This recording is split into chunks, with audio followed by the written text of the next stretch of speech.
जहां स्टार बस्ती के रैयत अपनी विभिन्न मांगों को लेकर भौरा एरिया महाप्रबंधक से वार्ता में झरिया सीओ बीसीसीएल अधिकारी मौजूद थे। वार्ता में रैयतों ने कहा कि बीसीसीएल जमीन तो ले लिया, अभी तक रैयतों का नियोजन नहीं मिला है। जबरन रैयतों के जमीन पर ओबी डंप किया जा रहा है। बीसीसीएल ग्रामीणों को हमेशा ठगने का काम किया है। ग्रामीण खेमलाल महतो ने कहा कि भौरा 4A पेज परियोजना में हेवी ब्लास्टिंग होने से भौरा जहाज स्टार कच्ची सड़क पर दरार पड़ गई है। लोगों का कहना था कि परियोजना विस्तार के लिए प्रबंधन ने जहाज स्टार बस्ती जाने वाले मार्ग को पहले ही बंद कर दिया है। अब एकमात्र नए कच्चे मार्ग पर संकट कायम हो गया है। बताते चले जहाज स्टार बस्ती में करीब 3000 आबादी निवास करती है। दरार पड़ने से यहाँ के लोगों में भय व्याप्त है। जब तक ग्रामीणों की मांगों पर बीसीसीएल सहमति नहीं जताती, भौरा 4A पेज कोल उत्पादन के साथ कोल ट्रांसपोर्टिंग को ठप रखेंगे।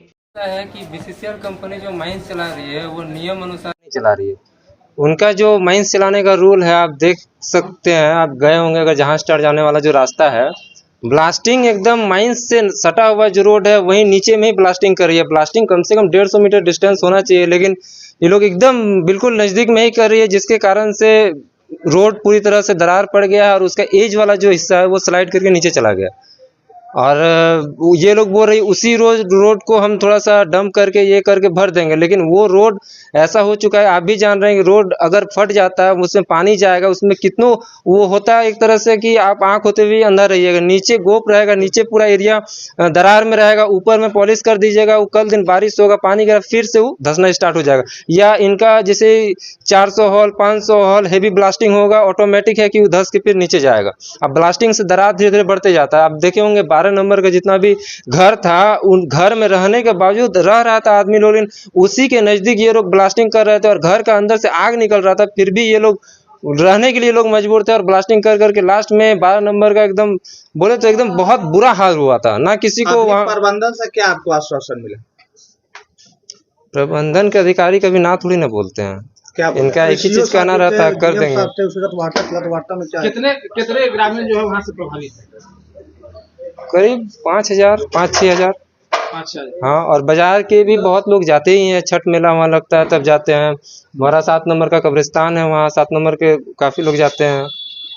तो अभी सीओ साहब और जीएम साहब ग्रामीण के साथ वार्ता हुआ, तो वार्ता में क्या निष्कर्ष निकला? ये इनका काम अधिकारी है, प्रशासनिक प्रेशर है, ये लोग चाहते हैं माइंस चालू हो जाए, चाहे बीसीसीएल का हो, उनका भी ऊपर से आदेश है माइंस चालू कीजिए। सीओ साहब का भी हम लोग माइंस बंद किए, हम लोग को तो समाधान चाहिए ना, बार बार आश्वासन, कितना आश्वासन लेंगे, हम लोग को रिजल्ट चाहिए, कुछ न कुछ मिले। साफ तौर पे कहिए ना, माइंस को बंद रखे हैं आप वार्ता से पहले से? हाँ, अभी भी बंद है?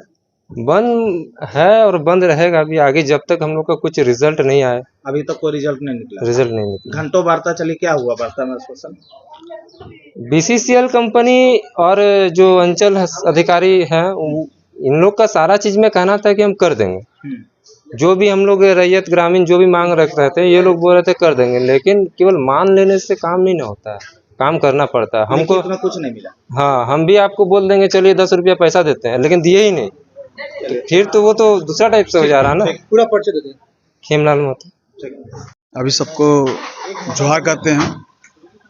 आज ईजी एरिया प्रबंधक के पास जो वार्ता हुई थी, ये हम लोग के साथ 15 सालों से हम लोग के साथ इस तरह का वार्ता हमेशा करती है। ये वार्ता में अपना वार्ता खिलाफी हम लोग के साथ में बहुत सारा कष्ट आया कि हर हम लोग रैयत जो है, विस्थापित जो है, हम लोग सिर्फ हम लोग इस काट से आते हैं कि हम लोग हमेशा हाथ जोड़ते हैं, प्रणाम करते हैं, अस्थिर से बैठते हैं और स्वाभाविक है, कोई आक्रोश हम लोग नहीं होते कभी, सिर्फ मैनेजमेंट का बात सुनते हैं, मीठा मीठा बात सुनते हैं और बोलते हैं आपका कार्य किया जाएगा। ये 15 सालों से इस तरह के वार्ता करते हैं और ये क्या करते हैं, महाप्रबंधक अपना कार्य को निपटाते हैं, कुछ महीने रहते हैं और यहाँ से ट्रांसफ़र हो जाते हैं और जाके अपना मलाई खाते हैं कि वहाँ का माइंस हम चालू कर दिए हैं। ये बरसों से किया जा रहा है। अब पुनः इस तरह का हम लोग 15 साल तक झेल चुके हैं, अब हम लोग हरगिज नहीं सुनेंगे। और समस्या यहाँ का रैयत का समस्या है, पानी का समस्या, धूल का समस्या, यहाँ नियोजन का समस्या है और जो मूलभूत हम लोग को जो पहचान है 1932 के खतियान को जो है ये लोग जो नष्ट कर रहा है उसको हम लोग को प्रमाण पत्र तक नहीं दे रहा है। जहाँ मनता है लोग ब्लास्टिंग करके, शोषित करके, घर को बंजर बना के और यहाँ से भागने के लिए मजबूर करता है और बोलता है कि इस जगह पे भूधसान क्षेत्र था इसलिए हम लोग उसको शिफ्टिंग कर दिए। तो शिफ्टिंग कर दिए तो एक रैयत के साथ में इस तरह दुर्भाग्यपूर्ण क्यों? आप किस तरह से उसको बोल रहे हैं कि भूदशान प्रभावित कर रहे हैं? आप जब माइंस को बोल रहे हैं कि आप हम अपना माइंस में चला रहे हैं और उसमें क्या खेला कर रहे हैं आप जब डीजीएमएस का परमिशन का उल्लंघन करते हैं, जो बोलते हैं कि आपको 250 बोरिंग करना है, आप जो मलाई खा रहे हैं 100 बोरिंग करके 250 माल को डाल के जो ब्लास्टिंग करके पूरा घर को हिला रहे हैं और घर को दहशत फैला के और बोलते हैं भूदशान माइंस बोलते हैं। ये मैनेजमेंट का पढ़ाई नहीं चलते हम लोग के बीबीए का। एक पेस्ट ले लिया, पेस्ट के बारे में इतना एडवाइस देता नहीं। ये रैयत सब जाग चुका है, अब सब रैयत पढ़ चुका है, अब जो मानेंगे नहीं है। जहाज टार से आने वाले जगह को नुकसान पहुंचा है, मतलब पूरा जहाज टार ने पूरा 112 मौजा, 113 मौजा, 114 मौजा को पूरा प्रभावित कर चुका है। और ये प्रभावित के लिए क्या है कि हम लोग एक सीधा साधा आदमी है, एक रैयत है। हम लोग खेत खलिहान अपना खेती करके गुजारा करते थे, इसलिए हम लोग किसी से हाथ नहीं फैलाना पड़ता था। इसलिए अब क्या हुआ, मैनेजमेंट के पास इतना सीधा आदमी को सिर्फ भलबला के फुसला के इस तरह का पैसा आपका फाइल भेज देंगे करके इस तरह का 15 सालों से इस रैयत के साथ में सिर्फ आश्वासन पे आश्वासन। अभी आश्वासन हुई जिसे 15 सालों से जो आश्वासन देते आए हैं महाप्रबंधक, हम आगे हैं। मेरा एक बात को रखिए, सारा कार्य जो है आपका कुछ दिन में निपटा देंगे। यह है चले देंगे अपना टेबल झाड़ के, दूसरा प्रबंधक आएंगे वो कार्य नहीं किए, हम करेंगे। तो ये 15 साल से हम लोग के साथ कहने का मतलब वार्ता से आप संतुष्ट हुए या नहीं? वार्ता से हम लोग संतुष्ट नहीं। आगे क्या रणनीति रहेगी? आगे माइंस बंद रहेगी। माइंस के लिए प्रक्रिया बोले हम लोग का एक आवेदन दे दे बंदी का। तो बंदी का जब हम लोग आवेदन देते हैं तो मुख्य चेहरा को नाम लेके सरकारी काम में बाधा डालना, तो अब जिला प्रशासन इसको हस्तक्षेप करे।